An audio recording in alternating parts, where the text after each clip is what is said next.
2022 को पारित किया जाए। प्रश्न यह है कि राजस्थान विधानसभा अधिकारियों तथा सदस्यों की परिलब्धियां और पेंशन संशोधन विधेयक 2022 को पारित किया जाए। जो पक्ष में वहां कहें, जो पक्ष में वो ना कहें। हाँ पक्ष जीता, हाँ पक्ष जीता। राजस्थान विधानसभा अधिकारियों तथा सदस्यों की परिलब्धियां और पेंशन संशोधन विधेयक 2022 पारित किया गया। राजस्थान सहकारी सोसाइटी संशोधन विधेयक 2022। अंजना उदयलाल। माननीय अध्यक्ष महोदय, मैं आपकी अनुमति से प्रस्ताव करता हूं कि राजस्थान सहकारी सोसाइटी संशोधन विधेयक 2022 को विचारार्थ लिया जाए। श्री राजनाथ राठौड़। अध्यक्ष महोदय, सदन के अंदर आज राजस्थान सहकारी सोसाइटी संशोधन विधेयक 2022 पर चर्चा हो रही है। अध्यक्ष महोदय, ये जो संशोधन विधेयक मंत्री महोदय लेकर आए हैं, मूल रूप से ये राजस्थान सहकारी सोसाइटी विधेयक 2001 की मूल धारा 28 की उपधारा 7A को निरसन करने का यह प्रस्ताव लेकर आए हैं। अध्यक्ष महोदय, आपको मालूम है सहकार की मूल भावना है सह मानी सारे मिलकर एक साथ काम करें, और ये जो संशोधन बिल आया है ये सहकार की मूल भावनाओं के विपरीत है। अध्यक्ष महोदय, 2016 के अंदर भारतीय जनता पार्टी के शासनकाल में सहकार आंदोलन में कतिपय कुछ ही लोगों का एकाधिकार का हो, कुछ ही घराने सहकारी सोसाइटियों पर लगातार किसी न किसी माध्यम से उनका कब्जा रहा। सीसीबी बैंक हो, अपेक्स बैंक हो, जिला दुग्ध उत्पादन समितियां हो। जब यह देखने में आया कि इन सब पर निरंतरता से कुछ ही लोगों का कब्जा है, तब इस भाव से कि सहकारी आंदोलन के अंदर नए लोगों को मौका मिले, इस भाव से ये जो मूल अधिनियम में 2001 है उसकी उपधारा 28 में 7A इंसर्ट किया गया था। सभापति अध्यक्ष महोदय, आज मतदाता सूची में नाम लिखाना आसान है।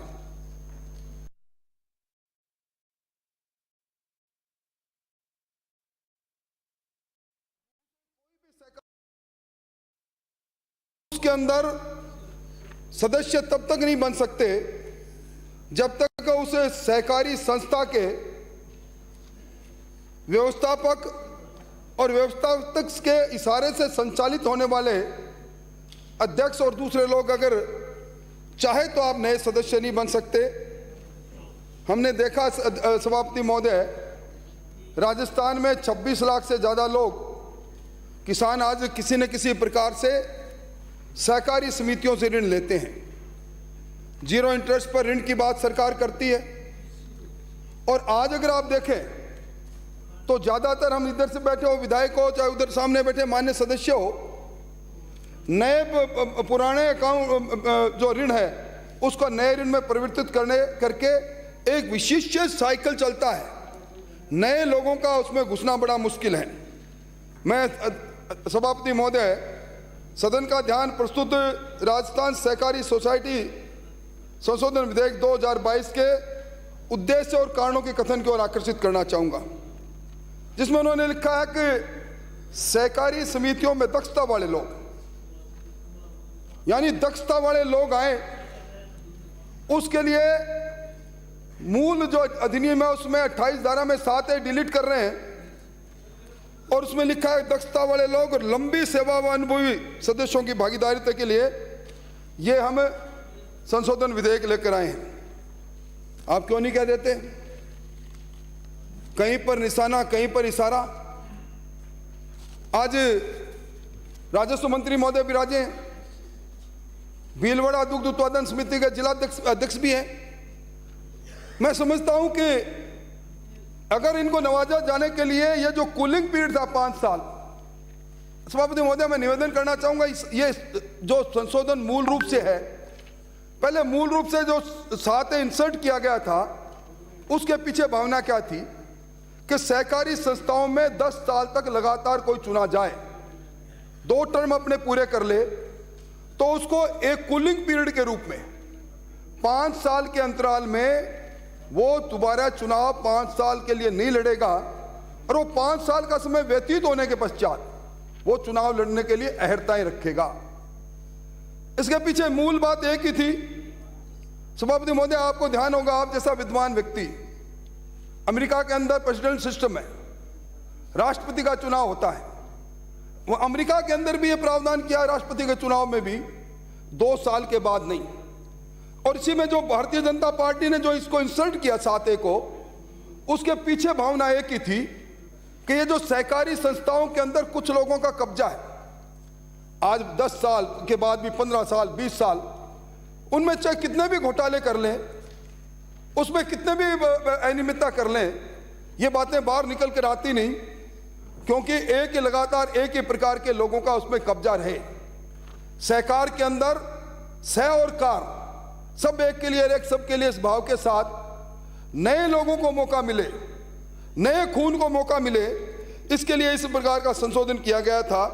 और मैं समझता हूं कि अब जो सरकार लेकर आई है, आज सहकारी संस्थाओं में एक तरफ, अभी मैं अध्यक्ष महोदय, ये जो एक संशोधन तो पारित कर देंगे, ये एक बार फिर कब्जा सच्चा सारी बातें झूठी, उन लोग इसी प्रकार के लोग लगातार इन पर आते रहेंगे और ये भ्रष्टाचार की जड़ें जो पहले से बहुत हो गई, मैं समझता हूं उनको और प्रतिशत देने का काम करेंगे। अभी मुख्यमंत्री जी का बजट भाषण पढ़ रहा था मैं, विवेकानंद का उल्लेख करते हुए बजट भाषण में उन्होंने कई बातें कही और नए खून और कई तरह की रवानगी की बात कही। मैं समझता हूं मूल रूप से आप नौजवानों की पैरवाई करने वाले मंत्री महोदय, क्या कारण है कि आप सहकार और सहकारी संस्थाओं में नए लोगों को रोकना चाहते हैं? इसके पीछे एक ही कारण सभापति महोदय, जब से अंतर्द्वंद की राजनीति प्रारंभ हुई है कांग्रेस के अंदर, आपका एक नौजवान से आपका नाइंसाफी हो सकती है ना, आप अलगाव कर सकते हैं। मैं उस अंदर जाना नहीं चाहता, मैं कहना भी नहीं चाहता, पर उनकी आड़ में सारे नौजवान खराब लगने लगे। इसके बारे में सोचना समय का थोड़ा ध्यान। सभापति महोदय, मैं निवेदन करना चाहूंगा कि ये जो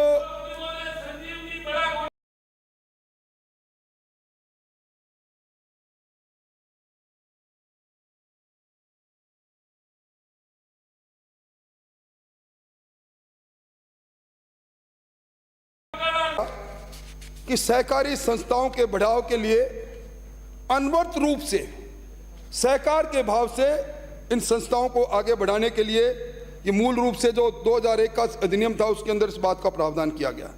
मैं समझता हूं कि निश्चित तौर पर आज इस बात पर भी सोचना चाहिए। अभी आप लोग मंत्री महोदय, आपने सहकारी संस्थाओं के चुनाव चालू कर रखे हैं। सहकारी संस्थाओं के चुनाव, उसमें अहर्ताएं लिख दी कि इसमें पढ़ा लिखा 8वीं तक का पास होना चाहिए। सभापति महोदय, माननीय उपनेता संस्थाओं के चुनाव में आपने अहर्ताओं को कम किया। माननीय उपनेता प्रतिपक्ष, 3:45 बजे हमें ये पारित कराना है। मैं उसी ऑर्बिट में बोल रहा हूं सभापति महोदय, मैं उस ऑर्बिट के बाहर नहीं जा रहा। आज सहकारी संस्थाओं को के चुनाव के अंदर एक फ्लड गेट खुल रहा है।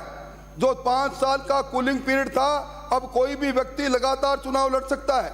जब सहकारी संस्थाओं के चुनाव के लिए अमेंडमेंट बिल आया है, तो मुझे एक तो बताना ही पड़ेगा कि आज की तारीख में जो चुनाव कर रहे हैं उसमें दोहरे मापदंड आपके हैं। आपने ग्राम पंचायत, पंचायत राज संस्थाओं के चुनाव में ये कहा कि हम पढ़े लिखे लोग इस अहर्ताओं को आपने समाप्त किया जन घोषणा पत्र के अनुरूप, और इसके अंदर आज आपने लगा रखी है। और मैं समझता हूं कि आपने जन घोषणा पत्र में कहा कि हम चुनाव कराएंगे, और पृष्ठ 6 में लिखा अब सरकार की उम्र ढल गई तो चुनाव आपने चालू किए, और चुनाव में आपने आचार संहिता लगाई। आदर्श आचार संहिता आपकी लगी सहकारी सोसाइटी अधिनियम 2001 के सेक्शन 37 में। उसके तहत संचालन मंडल की बैठक नहीं, कोई नीतिगत निर्णय नहीं। ये स्क्रीनिंग का क्या मामला मंत्री महोदय? क्या फाइल दौड़ाई आपने प्रिंसिपल सेक्रेटरी से सीधा रजिस्ट्रार के पास? अब आज की तारीख में प्लीज कंक्लूड। सहायक व्यवस्थापकों को व्यवस्था स्थायी करने के लिए स्क्रीनिंग कमेटी हो रही है। मेरा आपसे निवेदन है मंत्री महोदय, दामन में कालक नहीं लग जाए। जिस प्रकार का हर जिले के अंदर स्थायी समिति के नाम पर जमकर चांदी कुटी जा रही है, निश्चित तौर पर इस पर बात होनी चाहिए कि किस कारण से आपने स्क्रीनिंग कमेटी उस समय की जब आचार संहिता लगी है, स्क्रीनिंग कमेटी का चेयरमैन होता है जिला कलेक्टर, आपने किस कारण से एडिशनल रजिस्ट्रार को इसका बनाया। स्क्रीनिंग कमेटी के अंदर जो सहकारी समिति है संबंधित उसका अध्यक्ष उसमें सदस्य होता है, अध्यक्ष का चुनाव हो रहे हैं। इसलिए मेरा निवेदन है कि इसके बारे में सोचें। और अंत में मैं मेरी बात समाप्त करूं, उससे एक बात कहकर मेरी बात समाप्त करना चाहूँगा।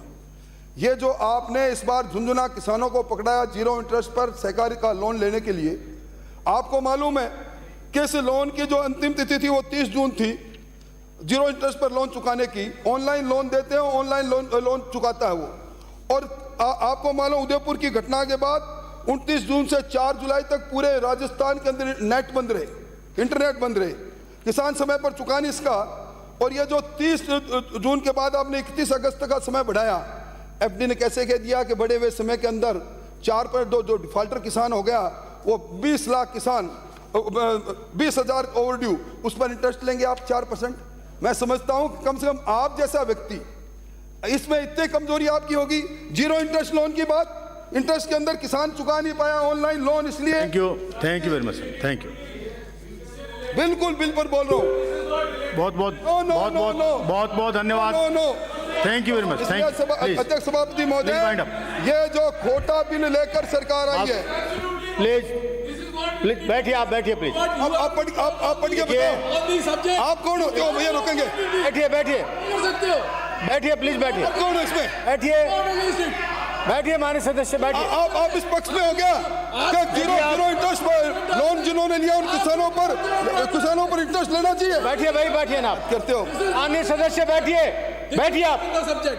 मेरे पोजीशन में फ्लोर महोदय, मैं फ्लोर मेरे पोजीशन में है, ये कहीं से इनके स्प्रिंग लगे हैं, खड़े हो जाते हैं। मैं निवेदन करूं, सुबह मैं इंटरवेंट नहीं बोल रहा सभापति महोदय, चूंकि चुनाव के अंदर व्यापक संशोधन हो रहा है। 7A को आप 28 की 7A को डिलीट करके आप कुछ ही लोगों पर सहकारी संस्थाओं में कब्जा कराने का काम कर रहे हैं। ये सरकार, इसका चेहरा कुछ और है। आज इंटरनेट बंद होने के कारण किसान ने जो 0 इंटरेस्ट पर अपना समय पर लोन जमा नहीं कर पाया, उस पर पेनल्टी लगा रहे हो, उससे पैसा ले रहे हो। मैं समझता हूं ये खोटा बिल है। ये बिल सहकारी संस्थाओं को कमजोर करने वाला है, धन्यवाद। मेरा प्रस्ताव है कि जनमत जानने के लिए प्रचारित किया जाए। देखिए, बोलने वालों की सूची बहुत लंबी है, समय की सीमा है, और आपको पता है कि आगे के कार्यक्रम भी बिल्कुल पूर्व निर्धारित है। इसलिए जितने बोल सकेंगे, जो टाइम लेग इसमें डाला हुआ है उसके हिसाब से ही मैं नाम लूँगा, और उसके बाद में विधिवत ये जो बिल है ये पारित होगा। श्री संयम लोढ़ा, समय प्लीज, समय का ध्यान रखें। आपकी आज्ञा का पूर्णतः पालन करूंगा सभापति महोदय। सबसे पहले तो मैं आपके माध्यम से सहकारिता मंत्री जी को धन्यवाद देता हूं कि जो सहकारी संस्थाओं इधर से बुला रहे हैं लंबे समय से रुके हुए थे, वो आपने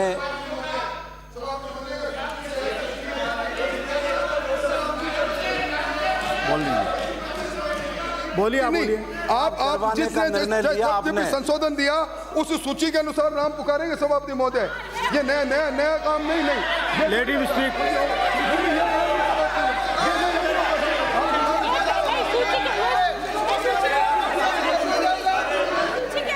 माननीय सभापति महोदय, इसमें सदन की परंपरा ये रही है कि विप जो आपको सूची देते हैं उसके आधार पर बुलवाते हैं। क्या? जब समय का अभाव होता है ना, उस समय सदन की ये परंपरा रही है कि चीफ विप अलग अलग पार्टियों के सूची देते हैं, उसके आधार पर वही क्या है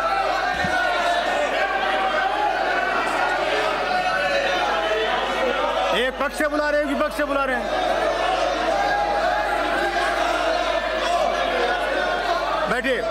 बैठो, आप बैठ जाइए। अशोक लाहौटी, बोलिए। 2 मिनट।